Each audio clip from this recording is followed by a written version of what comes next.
Remember, everything is right until it's wrong. You'll know when it's wrong. Ernest Hemingway. Two of the most significant questions for humanity are, how did we come into being? And are we alone in the universe? Every living human being will likely wonder to themselves, at least once, whether intelligent life exists somewhere beyond this planet. It's a question that's played on the minds of leading scientists from many fields.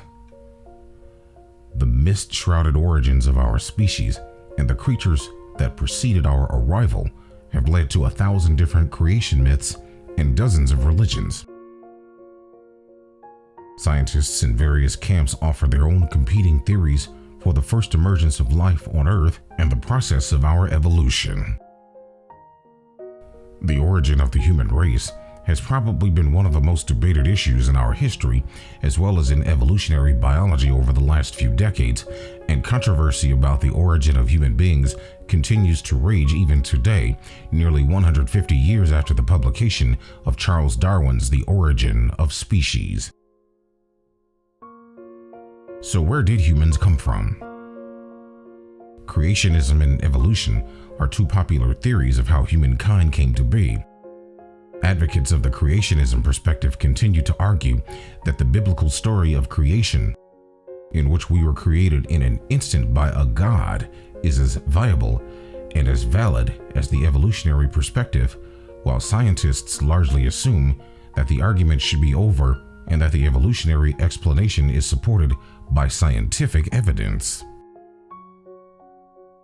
As we unravel more mysteries from our past, more questions to be answered. Does the theory of evolution best explain where life came from? Homo sapiens is an evolving species, but some researchers speculated that DNA shows unmistakable signs of planning that evolution alone cannot explain. Highly intelligent humans seem to appear almost overnight about 200,000 years ago.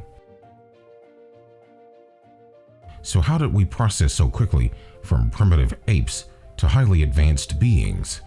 Is it possible that another species deliberately manipulated our genetic code? Every day, more and more physicists, anthropologists, geneticists, and historians are pushing the boundaries of accepted theories, suggesting that extraterrestrials indeed influenced mankind. Perhaps their impact is even more powerful. As genetic engineering continues to evolve, from discovering DNA to sequencing the human genome to cloning animals and even genetically modifying human embryos, we should ask ourselves, are we playing God, or maybe are we playing alien?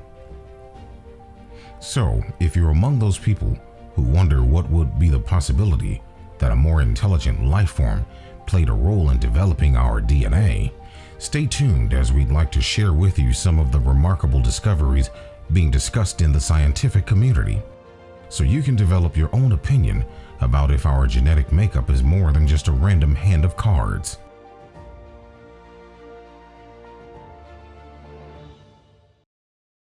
Millions of years before modern industry, agriculture, and civilization, the world stage was set for one creature's unprecedented rise. The story of human evolution began about 7 million years ago, and over time, an ensemble cast of over 20 early human species came to the fore. Most of them became extinct, while others might have been ancestors to today's humans. While a cast of over 20 hominin species have walked this earth, only one still remains. According to the theory of humanity evolution, Homo sapiens, shaped by millions of years of evolution, embarked on a long journey of exploration and industry to create the world we know today. Darwinism is a theory of biological evolution developed by the English naturalist Charles Darwin and others, stating that all species of organisms arise and develop through the natural selection of small inherited variations that increase the individual's ability to compete, survive, and reproduce. Modern anthropological research has revealed that Homo sapiens have an incredibly mysterious evolutionary origin. Our closest living relatives are the chimpanzees, yet we're astonishingly unlike them and the other members of the great ape family. While it's common to hear claims that we share 99% of our DNA with chimps, this has more recently proven to be a fundamentally flawed claim. When directly contrasted, the structure of the respective genomes has less than 95% direct concordance. 1 million of genetic differences exist between our chimp cousins and us, and many are far from trivial. Some smaller number of human genomic anomalies remain inexplicable without considering influences beyond the understood evolutionary forces.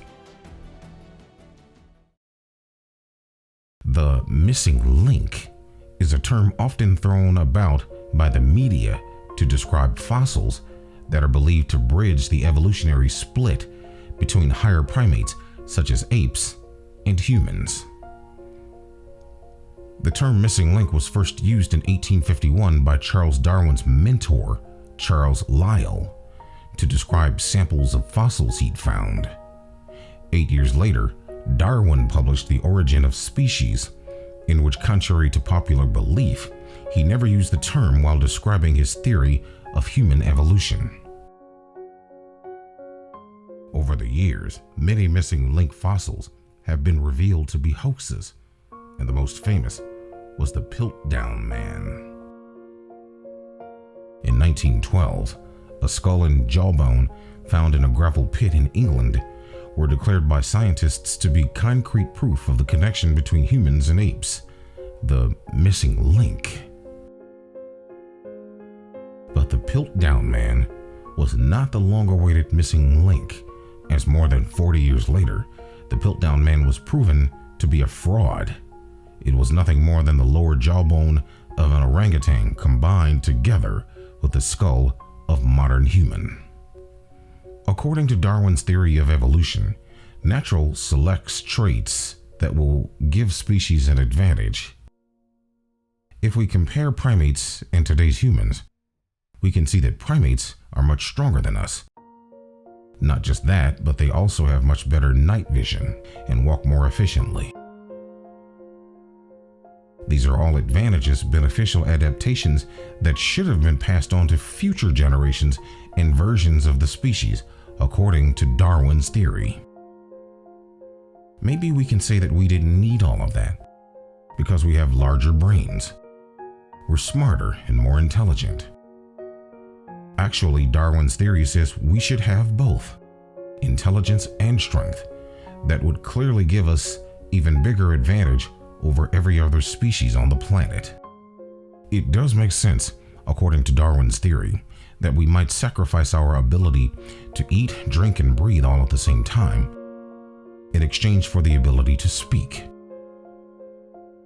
Maybe it would have been impossible for nature to evolve a throat capable of performing both functions. On the other hand, the ability to speak allows us to communicate much more efficiently than other primates. But still, it remains a mystery how our throat was so radically redesigned in the evolution between Australopithecus and Homo erectus. We lack the fossils, another missing link, to show how this transition actually happened. The greatest mystery of all is why we're fair-skinned and hairless. The primates we're supposedly descended from all have dark skin and hair. Dark skin protects primates from sunlight, while their hair protects them from the sun and also extreme cold. If humans couldn't make clothes to protect us from the sun and find or create shelter to protect us from the cold, we'd potentially die of sunburn or all freeze to death. Dark skin and hair are basic adaptations for survival on this planet, and they're features that would possibly lead to the extinction of our species if our intelligence and ability to create clothing and shelters did not compensate for them. Could the existence of pale-skinned, hairless humans, along with the many so-called missing links, question some parts of Darwin's theory of evolution? Besides all that, humans have an extra organ, appendix, that we no longer use. We also have more difficulty giving birth than other animals. Our head-to-body ratio is off the charts. We're completely out of place in our environment and don't blend or camouflage to our surroundings. Instead, we adopt our surroundings to us. All of that leaves us with more questions. Why primates are well adapted to this planet's environment while we are not adapted to it at all. If we didn't evolve from primates, then where did we come from? Can decoding the human genome also decode the origin of the humanity? The Human Genome Project was an international research effort to determine the sequence of the human genome and identify the genes it contains. The main goals of the Human Genome Project were to provide a complete and accurate sequence of the 3 billion DNA base pairs that make up the human genome. The result of the Human Genome Project would allow researchers to begin to understand the blueprint for building a person. As researchers learn more about the functions of genes and proteins, that knowledge would have been a major impact in the fields of medicine, biotechnology, and the life sciences. So, for example, if we could identify all the genes that make up a human, then we can use them as medicine and give them to people who have genetic defects. When the Human Genome Project started, it was estimated there were going to be over 100,000 human genes.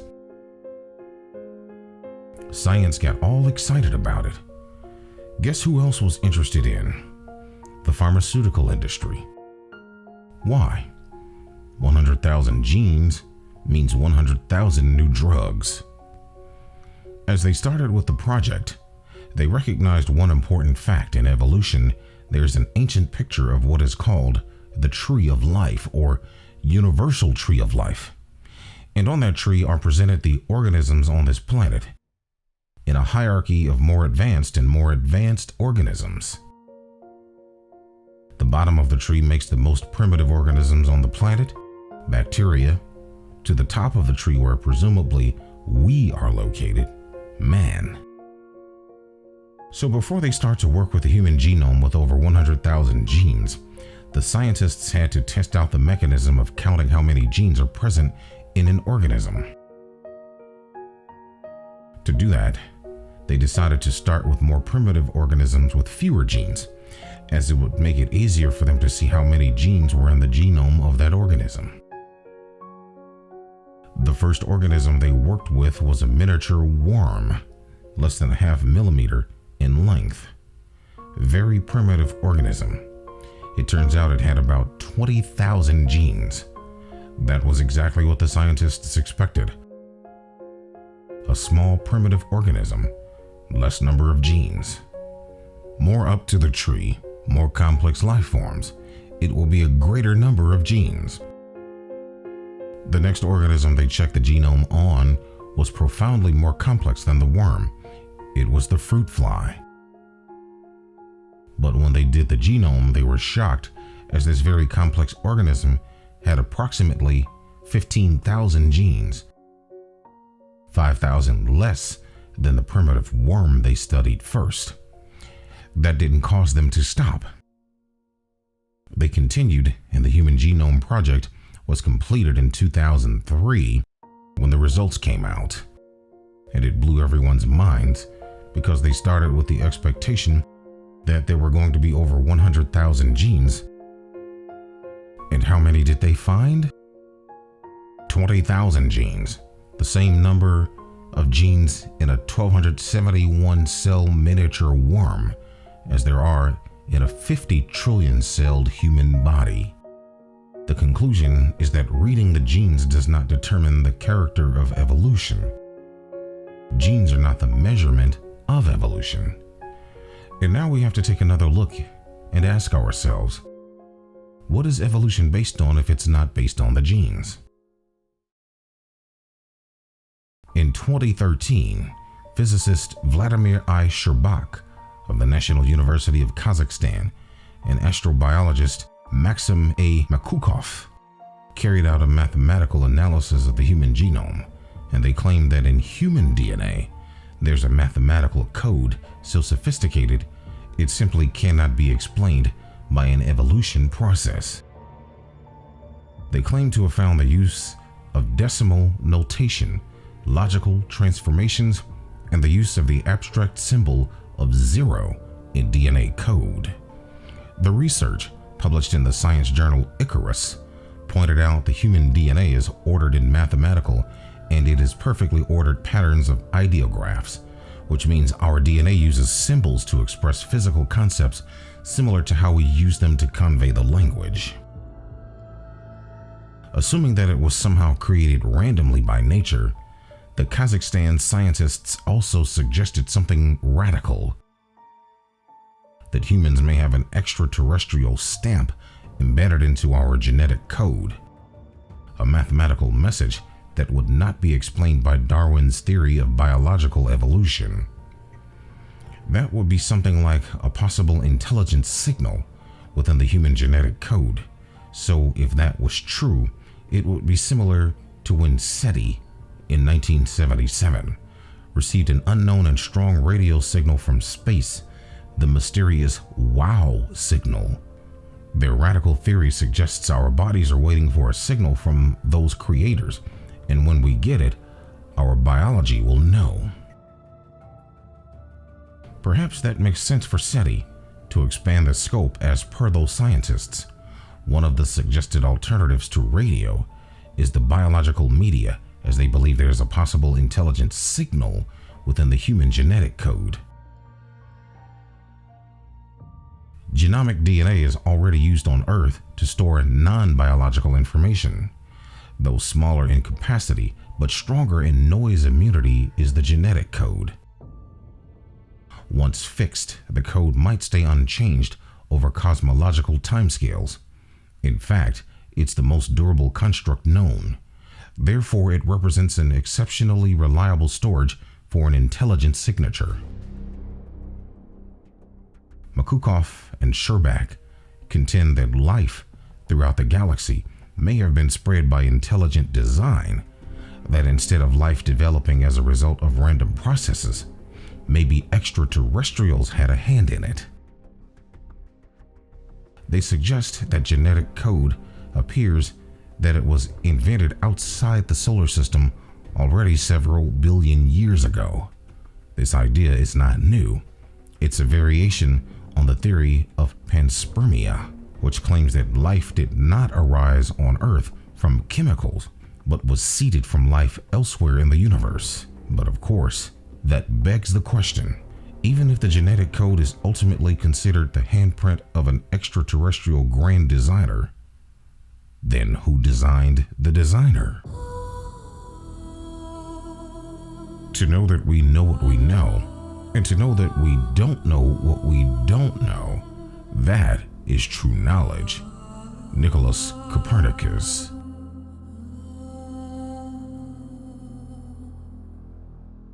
Life in space has been making the news, and on November 20th, 2012, NPR reported that NASA's Mars Curiosity rover had gathered some important data.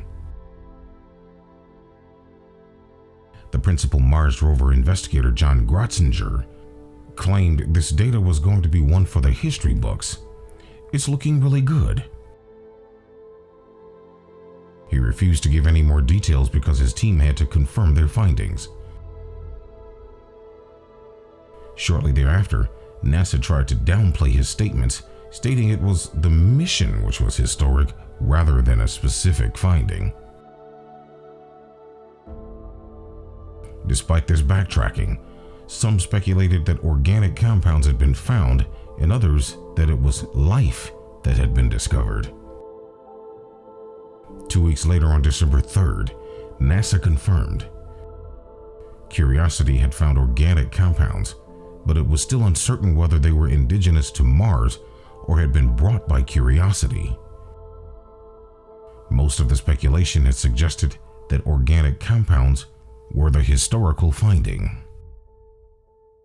These are also important because they confirm that the stuff of life, the raw materials, or the finding of organic molecules in meteorites are far more common than firstly thought, just like the discovery of extremophiles, which showed that once life got started, it could be found in unexpected places.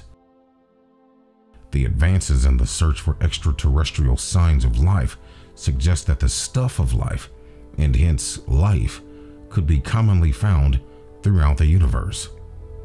Francis Crick, a British molecular biologist, and Leslie Orgel, a British chemist, suggested the theory of directed panspermia, and once proposed that life on Earth was the result of a deliberate infection designed by extraterrestrial intelligent life forms that had purposely fled Mother Nature's seed to a new home in the sun. So did aliens seed life on Earth? The origin of life is one of the great unsolved mysteries of science. How life originated on Earth is a question people have pondered for ages. There are many theories, from those based on religious doctrine to the purely scientific, to others that border on science fiction. One possibility that hovers on this border is the panspermia theory, which suggests that life on Earth did not originate on our planet, but was transported here from somewhere else in the universe. While this idea may seem straight out of a science fiction novel, some evidence suggests that an extraterrestrial origin of life may not be such a far-out idea. The panspermia hypothesis suggests that life began on Earth when the seeds of life, already present in the universe, arrived here from space. How did these seeds or microbes get here? Proposed transport methods include meteorites, comets, and spacecraft. So is there any evidence supporting this hypothesis? Let's see. The DNA molecule is responsible for all life on this planet. There were not multiple events that gave rise to life on Earth, as one would expect if emergence was chaotic and random. If life could potentially happen spontaneously anywhere at any time, why do we instead have evidence that all life began with the same single-celled organisms based on identical DNA strands? Life emerged once only. From there it quickly took root, and that unique process gave rise to all the life forms we know to have existed. There is no evidence to suggest that in the subsequent 4.5 billion years, chemical processes ever again produced biological organisms. There is nothing unreasonable in the idea that intelligent races might choose to seed barren planets, perhaps seeking to terraform them for their later use, or just to ensure the continuance of their genetic code were there a localized extinction event. Alternatively, the dispersal of life across the galaxy might represent a long-duration scientific experiment. If that latter suggestion reflects reality, it might also mean extraterrestrial entities would take an interest in the process of evolution as it occurs on planets they've seeded. It's also possible that these entities could be visiting developing worlds to monitor or redirect some part of their experiment. If Earth is some cosmic petri dish, it may be that various significant events throughout our evolutionary history were directed rather than merely occurring through the workings of chance. Several key moments in evolutionary history have been highlighted as being rather anomalous. Direct discoveries have supported the idea extraterrestrials are sending the seeds of life out into space, with some of these reaching our planet in more recent times. As part of ongoing research studies, first published in December of 2013 in the Journal of Cosmology, Professor Milton Wainwright, and his colleagues at the University of Buckingham claimed they were able to isolate, from samples collected by a balloon in Earth's stratosphere, an extraterrestrial life form encased or packaged in a titanium sphere. Wainwright and his team conducted an experiment which involved sending a balloon to the stratosphere, an upper section of Earth's atmosphere. The researchers said they isolated from samples of dust and particulate matter collected from the stratosphere an extremely small titanium sphere. The sphere made an impact crater on the sampling stub. This proves beyond a doubt that the particle was traveling at speed from space when it was sampled.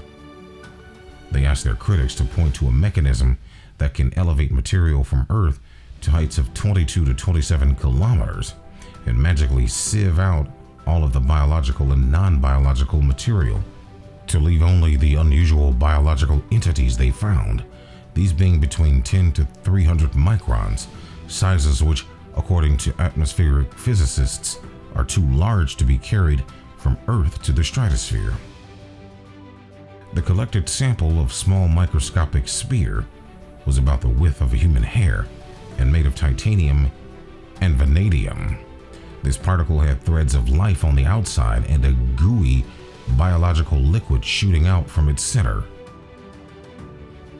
The University of Buckingham scientists say that the sphere could be an example of directed panspermia, which is the spread of living systems by space travel to suitable environments by intelligent life forms in space, and by that theory, it was sent to Earth by some unknown civilization in order to continue seeding the planet with new life. This seeming piece of science fiction, called directed panspermia, would probably not be taken seriously by any scientist if actually for the fact hasn't been very seriously suggested by Sir Francis Crick, the Nobel Prize recipient for DNA research. Although they are certain the sphere fell from space, they're unable to determine its exact origin. However, they believe it contains some form of genetic material that could develop into an alien life form if it lands on Earth or infects an Earth organism by replicating within the organism like Earth viruses and bacteria do. Other researchers pointed to possibilities of sinister intentions, deliberately engineered with a life-threatening virus, then sent to Earth with maliciousness. What is the chance of this life-using particle arriving randomly with a comet? Well, considering its nature and its properties, it had all the signs of having been sent intentionally. The discovery leaves us with another question. Is it possible alien life engaged in development of our own? Another theory explains the idea that extraterrestrials manipulated our DNA to create a mixed bloodline on our planet. The most notable piece of evidence to support this theory is something called the Rh factor. There are four main blood groups, A, B, AB, and O, and the positive and negative refers to your Rh type. Rh type actually refers to the presence or absence of the Rhd antigen in particular, not of Rh antigens generally. Antigens are molecules that produce an immune response, so when a foreign substance or toxin enters our systems, antigens tell our bodies to attack them. The absence of any Rh antigens is extremely rare. Health problems may occur for the unborn child of a mother with Rh negative blood when the baby is Rh positive. If a woman with Rh negative blood becomes pregnant with an Rh positive baby, her body will produce antigens, sending signals to her immune system that her fetus is essentially toxic. In that case, the woman's body will kill its own child, unless given a rare antibody known as Rhd immunoglobulin. Look at nature, there is no sign of that kind of self-destruction biologically. We can see some similar incompatibilities and sometimes even complete infertility at hybrid animals and other species. For example, when a horse and donkey mate, the genetic differences will result in a sterile mule. The same goes for a liger, a hybrid offspring of a male lion and a female tiger, a species whose chromosomes don't match, so they produce infertile offspring. They are a man-made animal and not considered a real species because they would not occur naturally in the wild. Could there be a similar incompatibility between Rh-negative mothers and Rh-positive babies? Some scientists believe Rh-negative blood is just a mutation that came about at some unknown time in our evolution. But on the other hand, this has led some researchers to suggest that Rh-negative blood must be of a non-human origin. And what would be a chance that an alien species engineered or crossbred with humans, producing a hybrid bloodline? Approximately 15% of the world's population has the Rh-negative distinction without the D antigen in their blood. But what makes it more interesting is that this percentage of the population is not spread evenly across the planet. While we're thought that we all share a common ancestor originating in sub-Saharan Africa, the number of Rh-negative Africans is disproportionately low compared to others, only about 3%.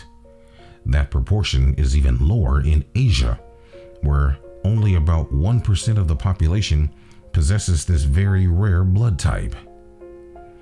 The highest concentration of the gene that produces Rh-negative has been found in a small region on the Iberian Peninsula between France and Spain, called the Basque region.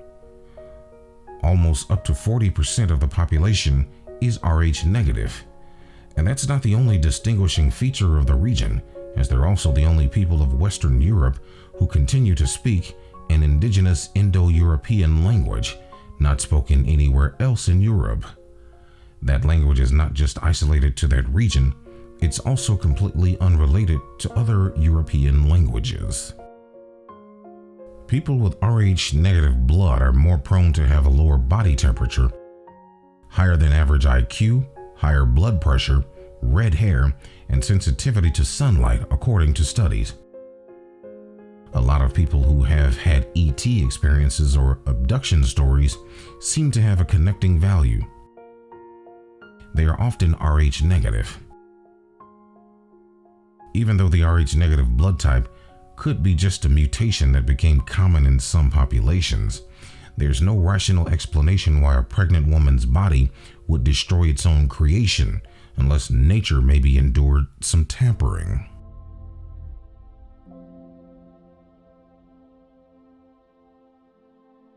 Some scientists believe we're the result of some kind of intervention, and that the evolutionary process cannot explain the complexity of so many changes in human body that happen so quickly and all at the same time. For several decades, evolutionary scientists have been investigating the sudden mysterious acceleration of human brain size that began close to 800,000 years ago. This date was estimated from changes in fossil human skulls that had been collected from around the planet. This shift began a period of unprecedented brain evolution that continued until 200,000 years ago. Before this point in time, our brain sizes had been increasing in step with body size. This acceleration in brain size is peculiar in evolutionary terms. Rapidly enlarging brains require considerable additional energy to be diverted from other functions, including muscles. Rapidly weakening muscles is a problematic trade-off for brain expansion during a period when creatures fought tooth and claw to survive.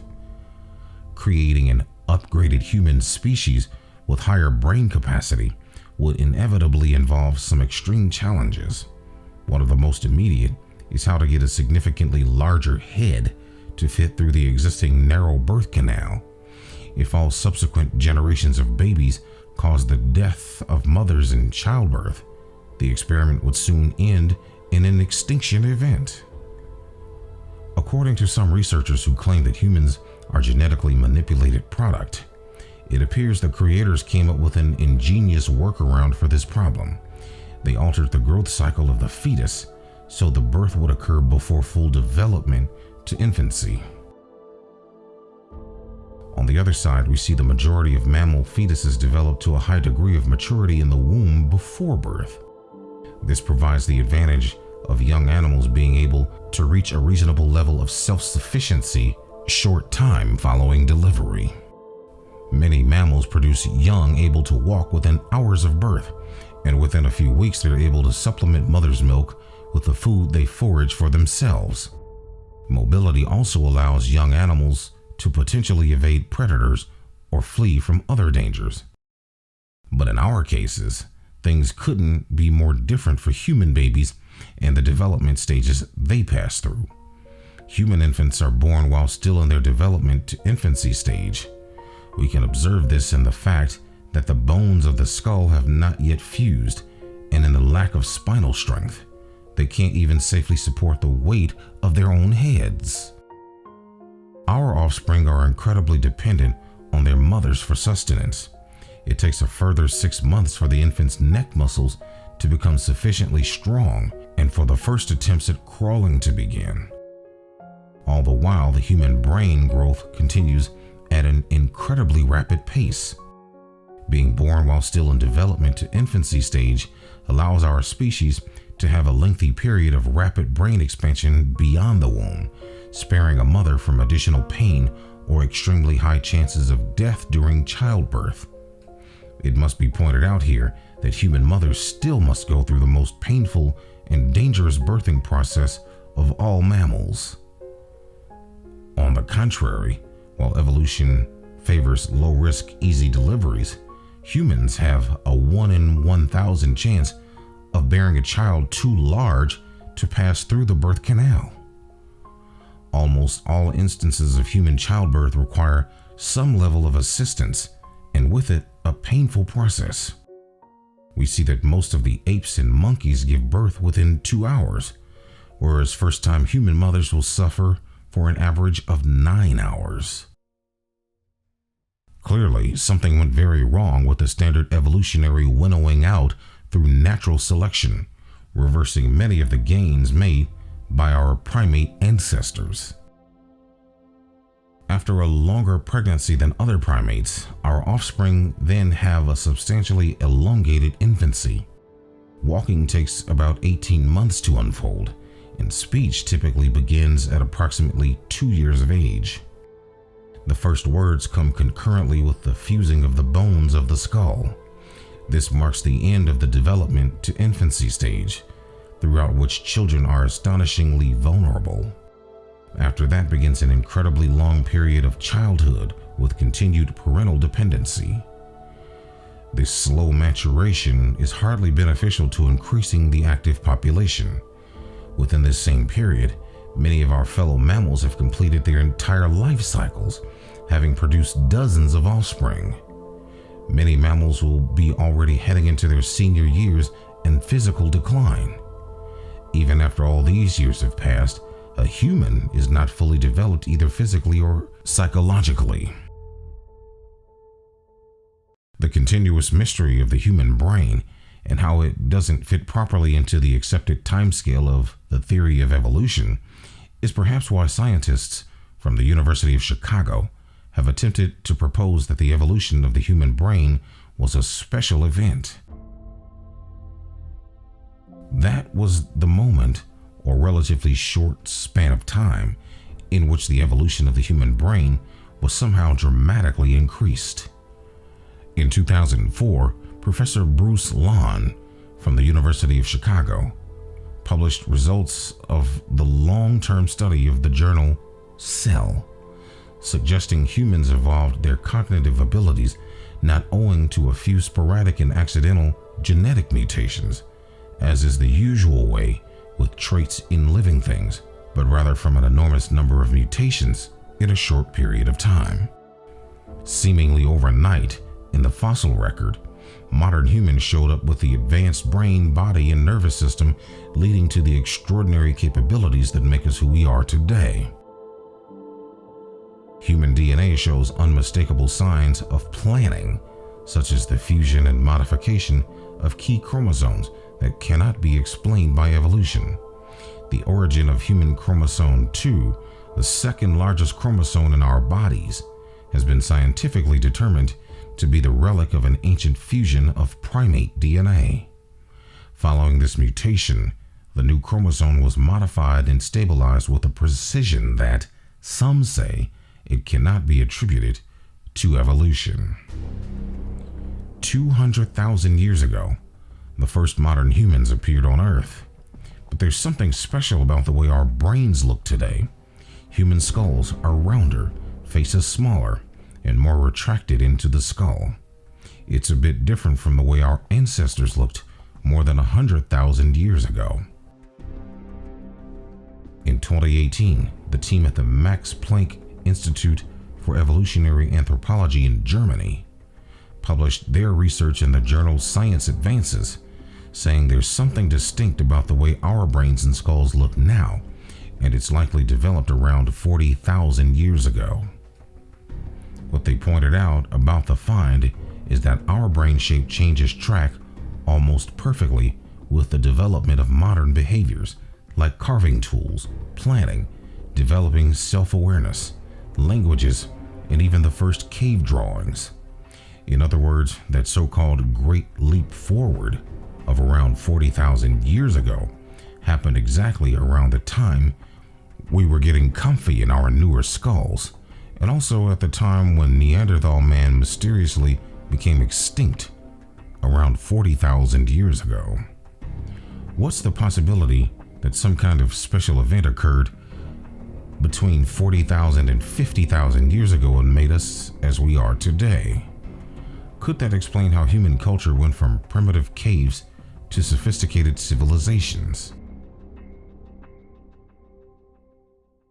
Ancient cave paintings, the only recorded history of our ancestors, usually show the events from their lives, like animals, hunting, war, but also some unknown non-human alien life beings.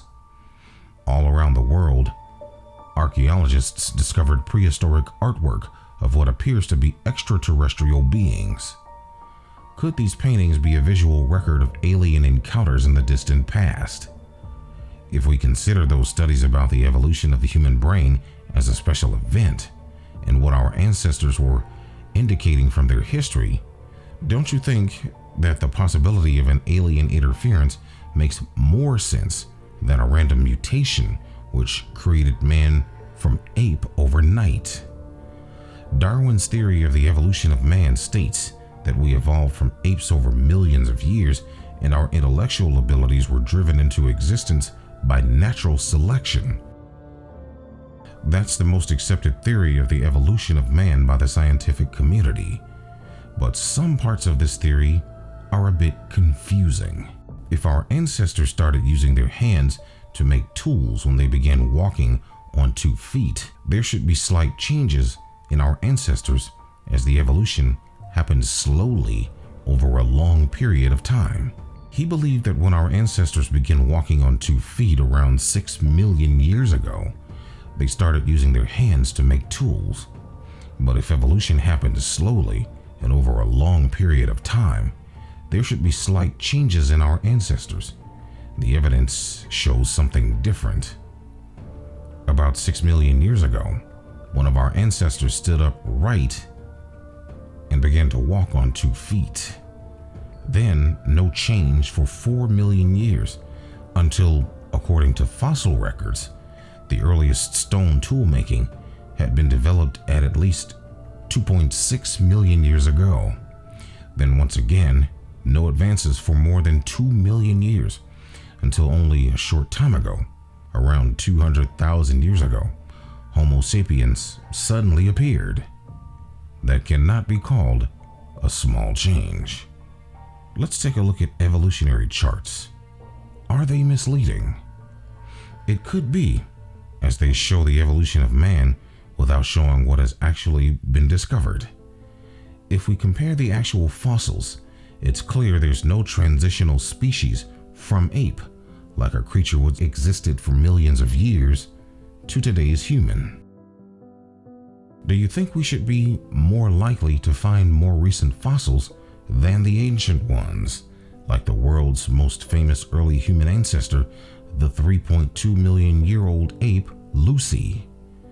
Where are the most recent transitional forms? Where is the missing link? Could it be possible that the missing link is missing as it doesn't exist?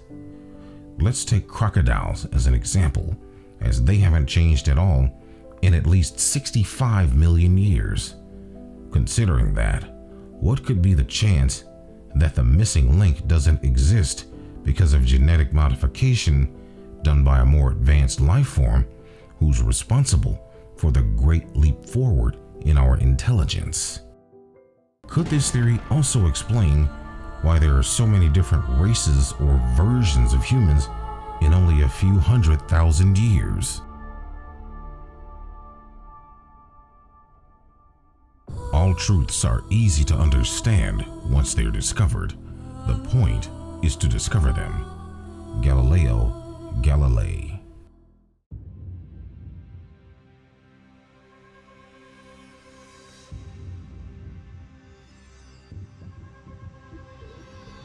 According to the biblical creation story in the Hebrew Bible, the book of Genesis says Eve, the first woman, was created from Adam's rib bone and given the breath of life.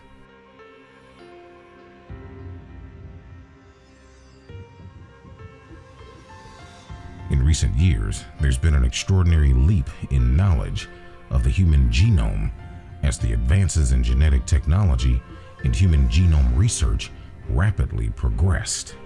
These genetic studies can give us profound insight into our ancestry, and by now thousands of genomes from a cross-section of ethnic backgrounds have been sequenced. Homo sapiens are the only existing human species today, and after testing thousands of living people, we can show that the oldest mitochondrial DNA sequence comes from a common ancestor of us all, mitochondria Eve. In human genetics, the mitochondrial Eve is defined as the most recent woman from whom all living humans descended in an unbroken line purely through their mothers and through their mothers of those mothers, back until all lines converge on one woman. The piece of the mitochondrial Eve's DNA that's been traced comes from something called mitochondria. Mitochondria are often referred to as the powerhouses of the cell, as they help turn the energy we take from food into energy that the cell can use. There's a DNA inside the mitochondria, and it's this DNA that's been traced back to a single common female ancestor of African origin who lived around 200,000 years ago. We know this because the studies measure variations in living humans plus the average rate of mutation over time in mitochondrial DNA permits us to calculate when the ancestor of all living mitochondrial DNA chromosomes was alive. Humans have been around for a long time. In the hundreds of thousands of years we've been walking the planet, our numbers have grown. How is it even possible that only about 200,000 years ago, a single woman became the great-grandmother of us all? Shouldn't human history go back further than that? Given that mitochondrial Eve is thought to have lived during a time when there were other women alive, there are a couple of explanations for how only Eve's mitochondrial DNA alone could have survived. And most likely, a combination of converging factors is responsible.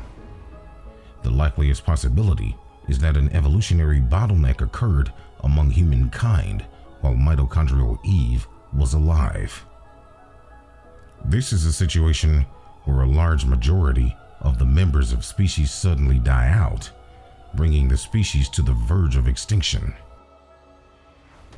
It could be the result of a catastrophe of some sort, for example, a comet hitting the Earth.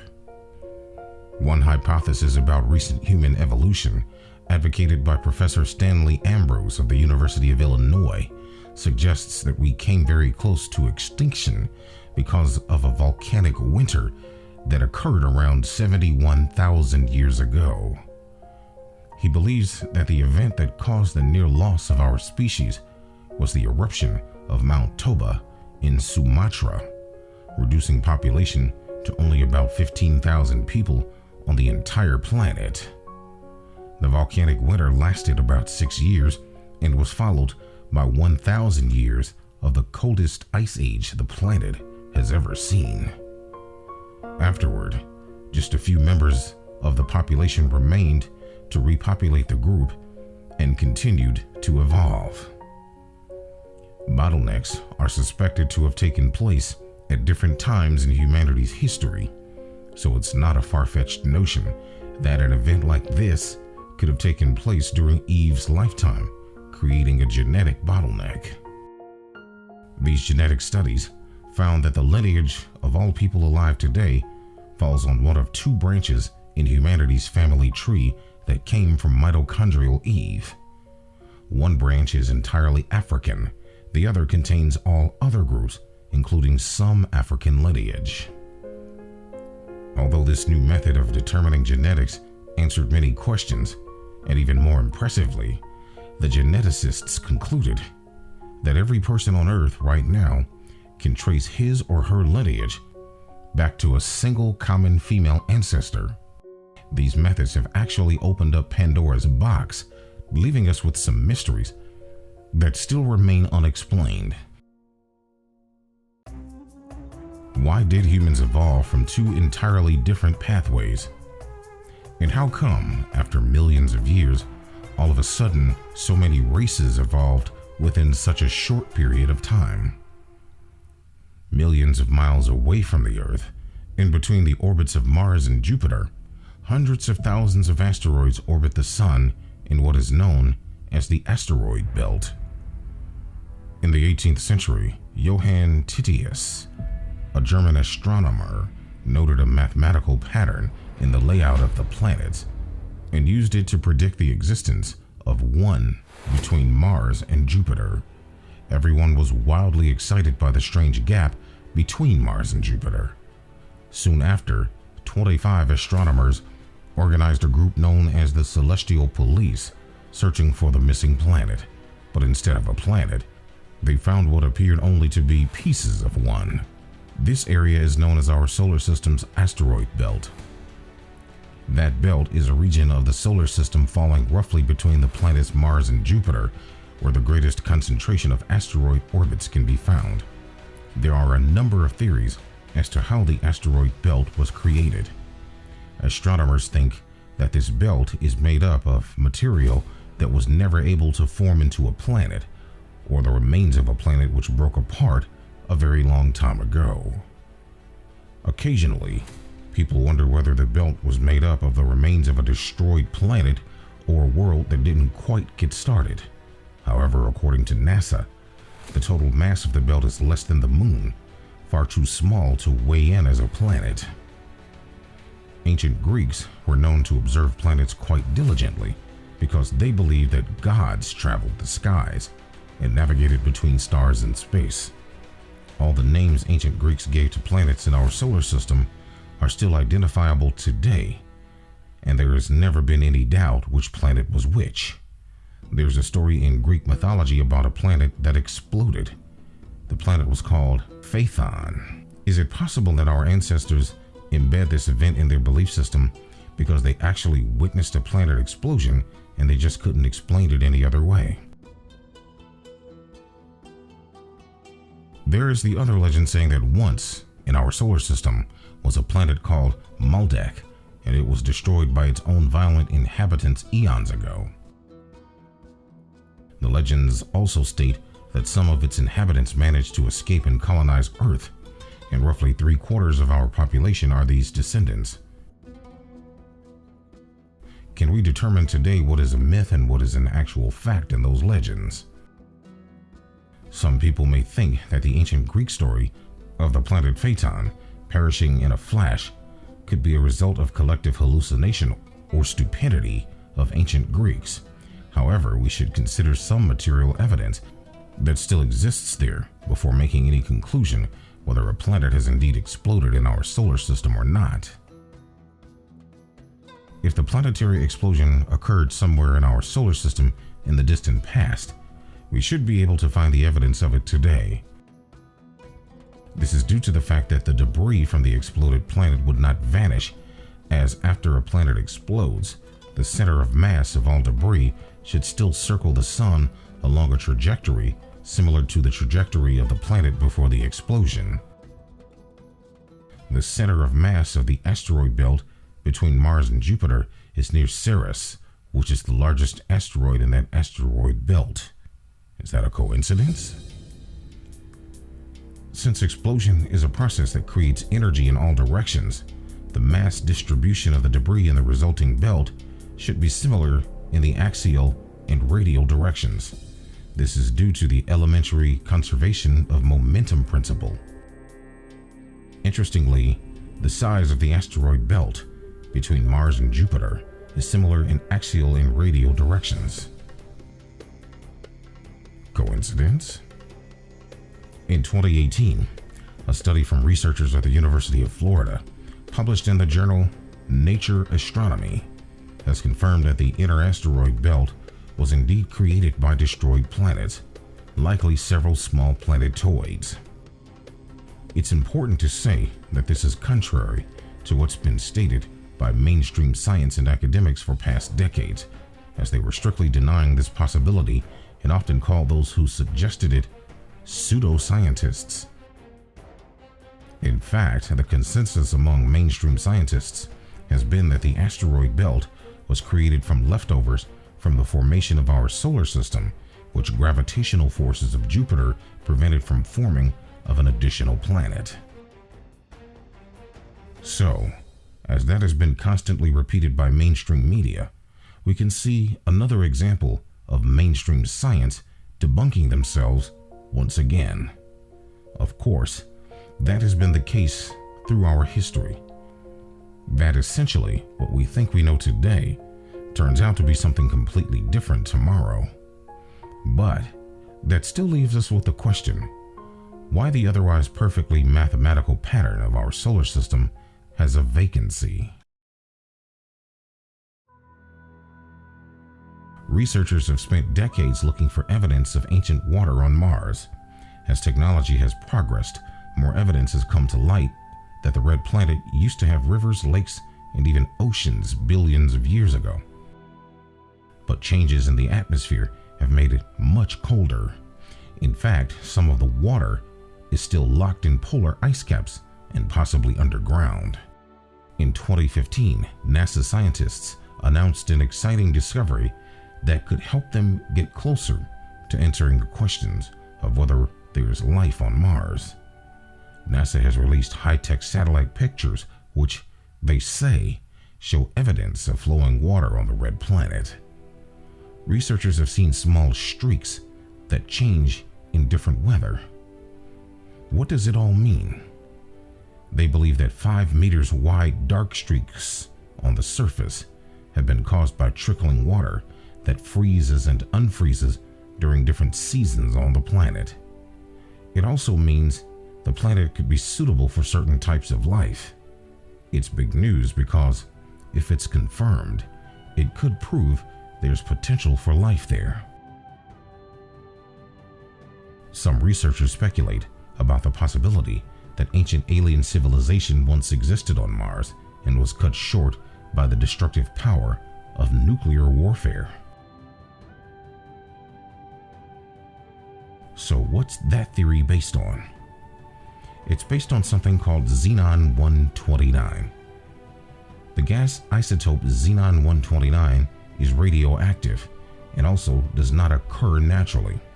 It's the result of a nuclear explosion. Dr. John Brandenburg, a plasma physicist, an expert in propulsion technologies, and a former consultant on space missile defense and directed energy weapons, suggested a theory in which he states a nuclear explosion may have occurred at some point about 180 million years ago on Mars. Dr. Brandenburg also believes that this nuclear explosion is what wiped out all life on the Red Planet. According to his published research, Mars has a high concentration of xenon-129 in the atmosphere. This peculiar isotope is produced during a nuclear reaction. Other elements on Mars that are considered evidence of a nuclear explosion are uranium and thorium. According to Brandenburg, 2 large nuclear explosions at 2 sites on the planet occurred at some point in Mars's past. The theory of nuclear explosions on Mars comes from high concentrations of radioactive xenon-129 on the planet. NASA has known for some time, however, that Mars has a very high concentration of the gas isotope xenon-129 in its atmosphere.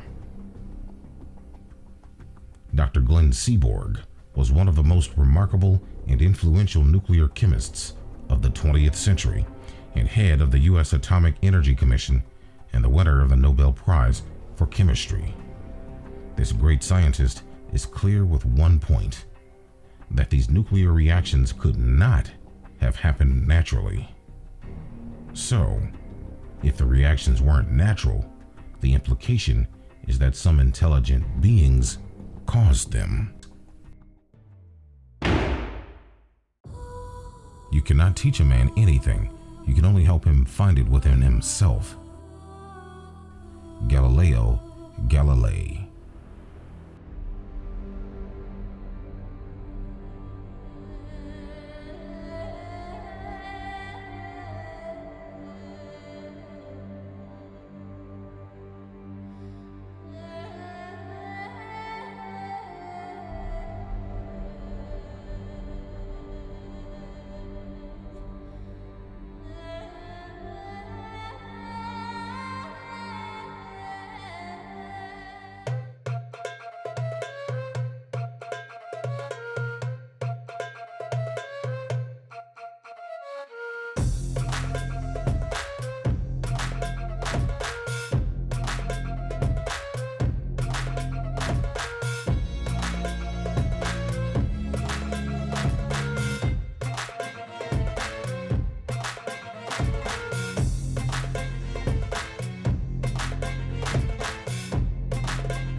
Was our race genetically engineered?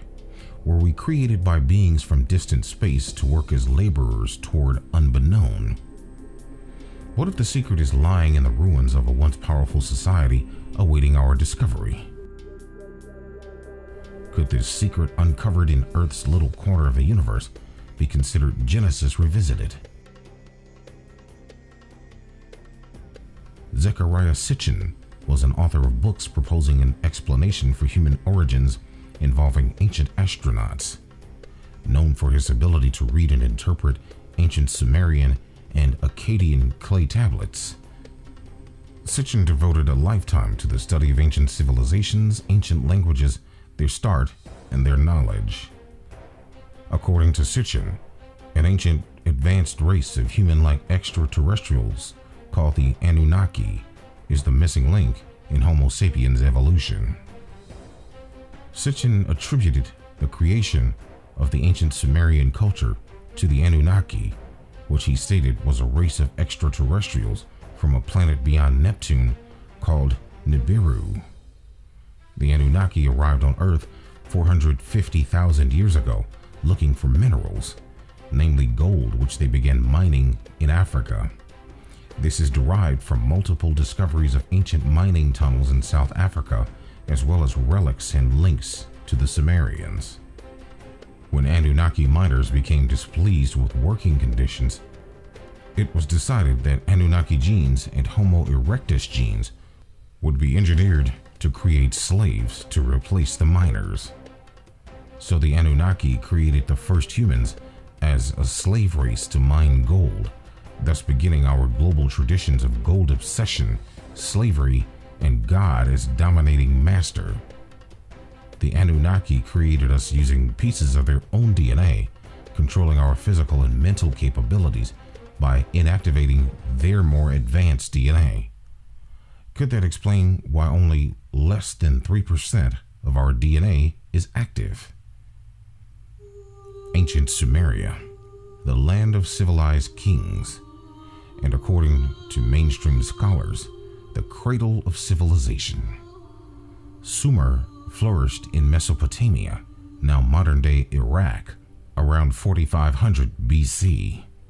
Sumerians created an advanced civilization between the Tigris and Euphrates rivers, with their own system of elaborate language and writing, astronomy and mathematics, architecture and arts.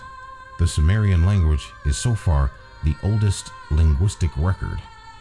All that is left now is a message buried beneath the sand, the message that could tell us more about our past and origin.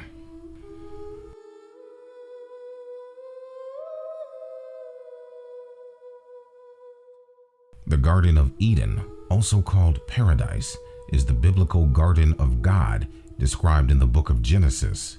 The location of Eden is described in the book of Genesis as the source of 4 tributaries.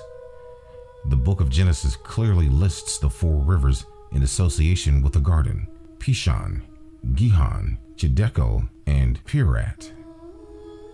The Chiddekel is widely accepted as being the Tigris River, and the Firat is identified as the Euphrates River, suggesting the location was in southern Mesopotamia, now known as Iraq.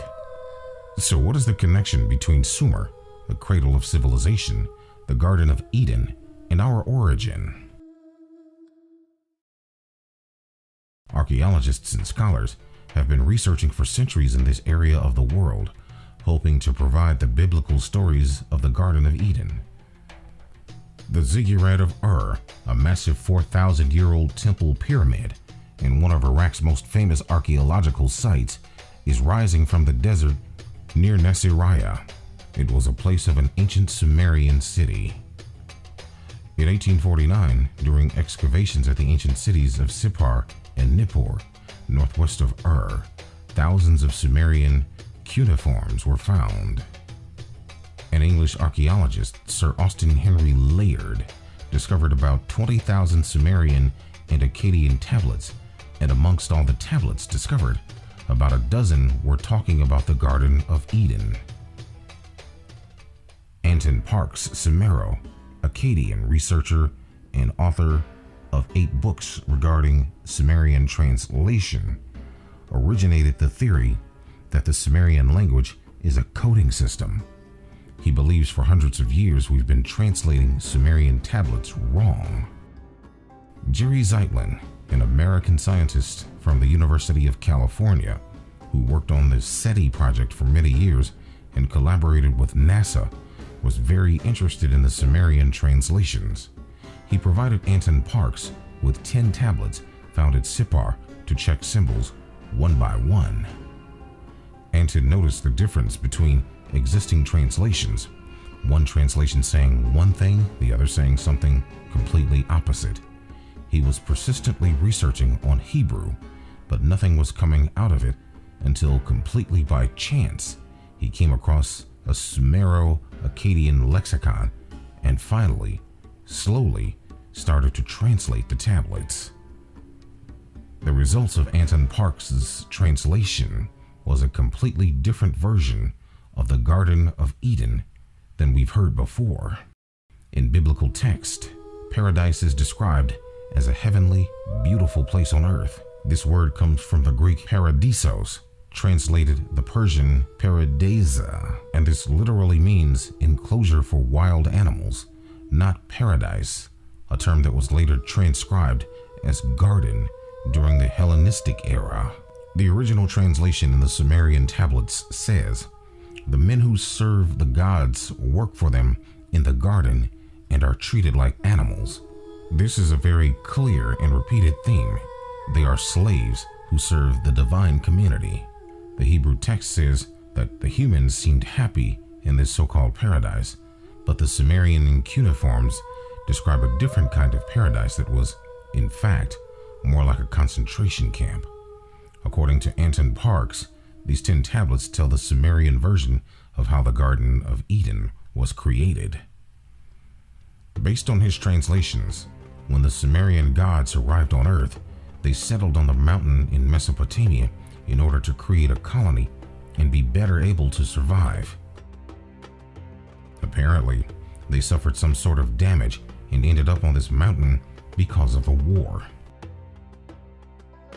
Many experts, including Parks, believe they came from the Pleiades star cluster. These gods are going to create new conditions for life to bloom, for their colony to thrive, according to Parks's translation. But who are these gods who hope to make Earth their home? Some of Sumerian epics, including the Epic of Atrahasis, are talking about that the Earth was actually administered by a conference of gods called the Anunnaki. It wasn't just one god. What's interesting for our story is the relationship between two Sumerian gods, Enki and Enlil. Enlil is described as domineering, angry, dangerous, an entity that doesn't really care about humanity. But then we have Enki, the god of wisdom, and he does care about humanity. These gods were humanoid beings of a rather reptilian type. The translated text of Eden depicts clearly and quite frequently the reptilian features of the gods. According to his translations, Parks estimated the gods arrived approximately 300,000 years ago, and that's interesting from another fact that Homo sapiens arrived shortly after. If the Sumerian gods realized they were not alone, what might have been their interaction with those kinds of humans? What is also noted in the Sumerian tablets, when they clearly speak of creating workers to serve the Anunnaki, the main geneticist is always Enki. He can change the human genomes according to what Enlil asks of him, which would be the creation of well-disciplined humans. The translated text says they take their genes from their opponents, who they consider inferior, who they name as Kinju. They use their blood, and they will continue to create the new human who's going to serve them with these genes. Could these gods be more than just legend? Has the human race been genetically created by extraterrestrial beings in the remote past? Researchers like Greg Braden stumbled across some research that's connected the Sumerian translations to actual genetic changes in human chromosomes, particularly with the mystery of human chromosome number 2, the second largest chromosome in the human body. It forms about 8% of the DNA in every cell. What makes it such a mystery? Human chromosome number 2 appears to be the result of an ancient fusion of pre-existing chromosomes from primates that have been fused in a very precise way, and the fusion site has been modified and stabilized so that human chromosome number 2 is as optimized for us today. That process has happened in a way that cannot be explained by evolution as we know it. The question is, why is that important? It's important from the fact that human chromosome number 2 contains the genes that largely set us apart from all other forms of life. We've gained the ability for things like logic, compassion, empathy, sympathy, basically the things that make us particularly human. These abilities are possible because of what has happened with human chromosome number 2. Could the fusion of the chromosome number 2 be the work of a master genetic engineer, otherwise known as Enki, from the Sumerian text? If so, his experiment changed the human genes to enlighten mankind. Is it possible that civilization made sudden, huge advances in development as a result of the Anunnaki's presence on Earth? Is it possible that the Garden of Eden was the beginning for not only the gods' reign on Earth, but also humans? Might the Sumerian ancient texts describing the Anunnaki be the proof of this controversial theory?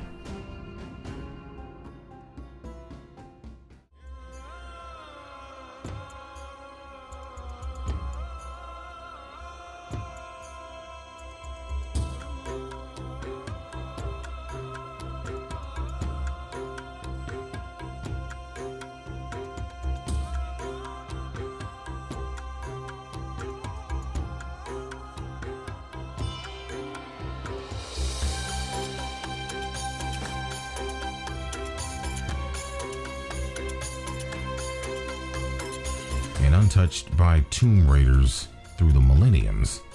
The stunning intact tomb was discovered by Leonard Woolley during his excavations at the Royal Cemetery of Ur between 1922 and 34.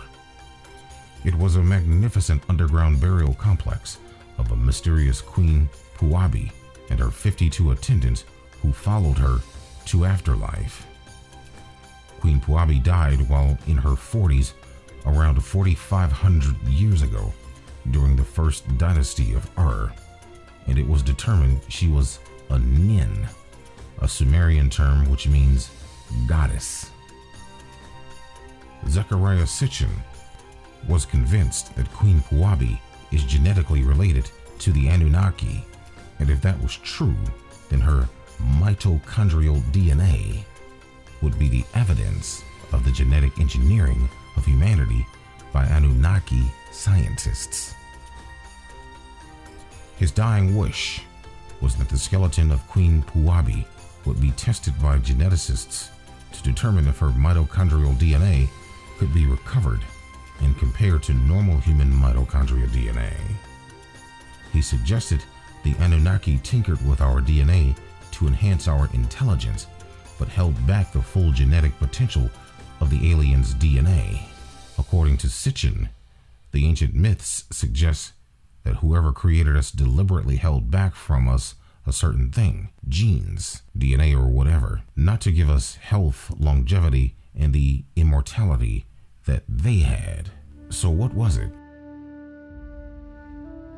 Sitchin wanted scientists to test the DNA from Queen Puabi's remains, just in case it holds the answer.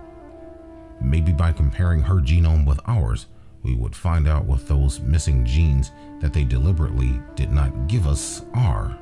He was risking his life's work on this outcome, and also offered to fund the analysis from his family trust foundation.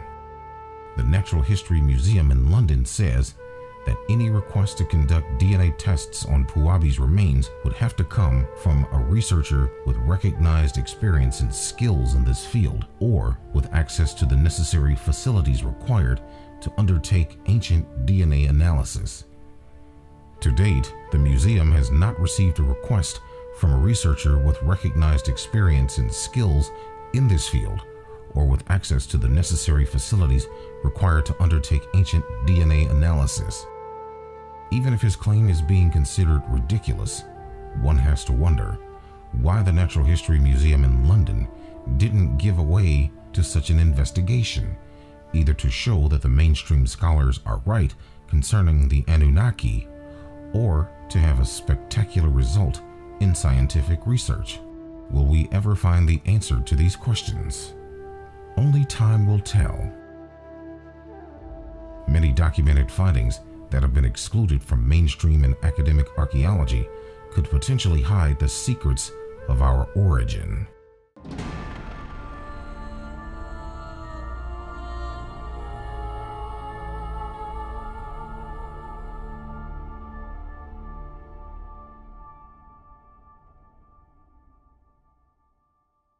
But what if the question of human origin falls outside the realm of social acceptability?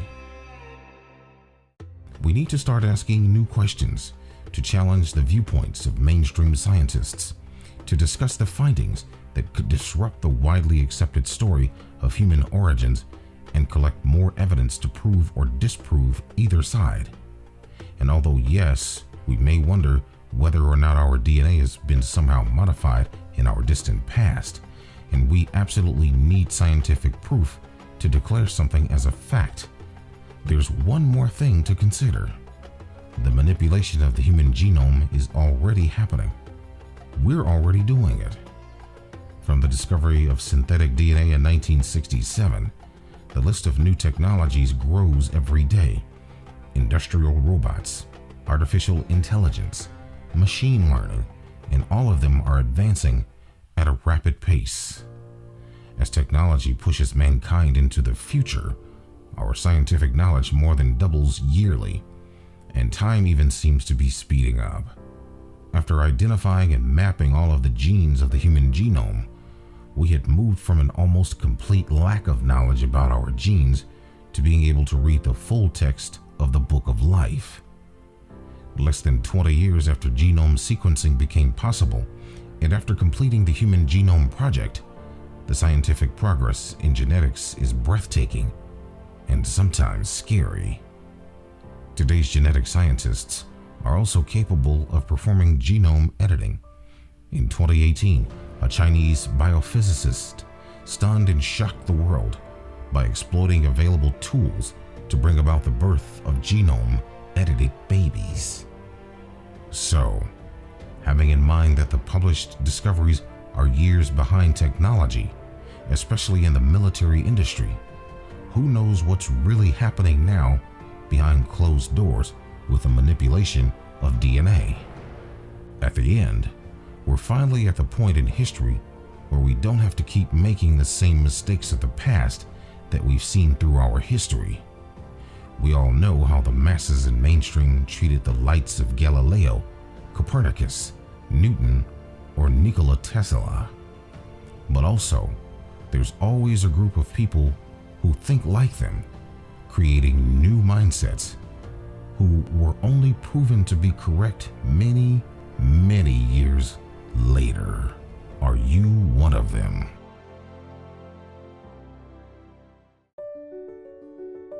Thank you for watching, and hit the like button if you enjoyed this video.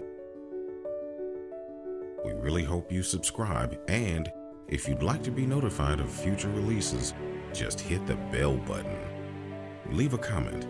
Let us know what your thoughts are on all of this and what topics you'd like to explore in our future videos.